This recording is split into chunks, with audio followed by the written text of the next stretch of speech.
Hello everyone, my name is Craig Adler. I am a retired certified financial planner. I'm also sometimes known as the Angry Financial Planner.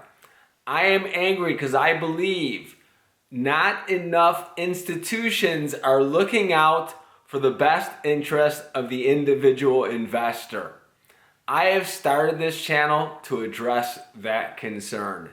In today's video, what I wanted to do is I wanted to look at some mutual fund investment recommendations from 2025 and actually see how those recommendations performed. What I ended up doing was I went back to the January 2025 edition of the Kiplinger's Investment Magazine. And in that magazine, they have the Kiplinger's 25. And I decided that I was going to look at the US and international stock investments that they recommended and see how they performed in that year. Let's go ahead and start with the US investments. When we look at the US investments that they recommended, we see some outstanding firms. We see Fidelity, Vanguard, T. Rowe Price. And when we average the performance of all of these US stock recommendations, what we find is that the average fund returned 13%. 13% is actually an excellent rate of return. The only problem is in 2025, the total US stock market index returned 17%. What that means is the Kiplinger recommendations underperformed an unmanaged index by 4% in 2025. Let's go ahead and look at international investments next. International investments might be a better opportunity because international markets are considered to be a little bit less efficient, and that creates greater opportunity for active management. When we look at the international investments that they recommended, once again, we see some great firms. We see Janus, we see Barron, we see Fidelity. And when we look at the average rate of return of the international stock investments, mutual funds that were recommended, what we find is an average rate of return of 19%. Once again, an amazing performance. But the only problem is in 2025, an unmanaged total international stock market index returned 32%. What that means is, once again, the Kiplinger recommendations underperformed the market. And with respect to international investments, they underperformed by about 13%. But let's face it, we all know that forecasting performance is incredibly difficult to do. But one thing that's incredibly easy to forecast and predict is investment expense. So my guess is these recommendations must have been low-cost investments because all of us know low-cost investments are one of the best advantages we can give to ourselves. So what I wanted to do next is I wanted to look at the expense of these mutual funds that were recommended. And I started with the US stock funds that were recommended. And what I found was this.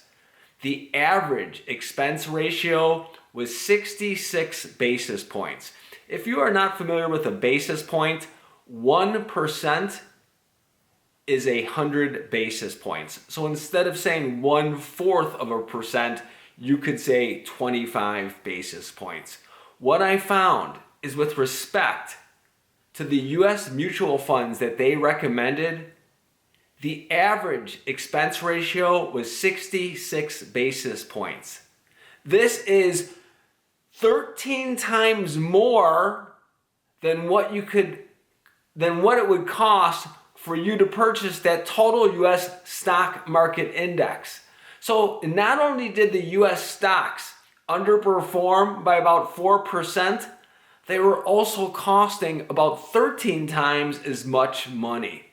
Let's go ahead and see what we find when we look at the international recommendations. With the international recommendations, what we find is that the average expense ratio is about 110 basis points, about 1.1%. Well, the total international stock market index fund has an expense ratio of about 10 basis points. Therefore, the international investments that they were recommending were about 11 times more expensive. So let me summarize what I found in the Kiplinger's 25 recommendations. What I found is that U.S. investments that they recommended underperformed by 4%. International investments underperformed by 13%. And if we average the cost, we were paying about 12 times as much money as an unmanaged index. Many people ask, why am I so angry? I am angry because no one is looking out for the individual investor. Why am I getting emails from investment firms suggesting that individuals with no money to invest are buying fractional shares of an ETF? Why am I getting notices and webinars encouraging aggressive stock and option trading, knowing that this is far more likely to be harmful than helpful? Why are investment news sources recommending mutual funds that cost 12 to 13 times more, knowing that low cost is one of the best advantages we can give ourselves as an individual investor? Why am I angry? I'm angry because no one is looking out for the best interest of the investor. That is the reason I've created this channel. Yes, it's always nice to have additional subscribers, but my main goal is to improve your financial literacy. Remember, no one is ever going to care more about your money than you are going to care for it yourself. Nothing is more important than your financial literacy. And remember, when it comes to our money, it is always better to be educated than angry.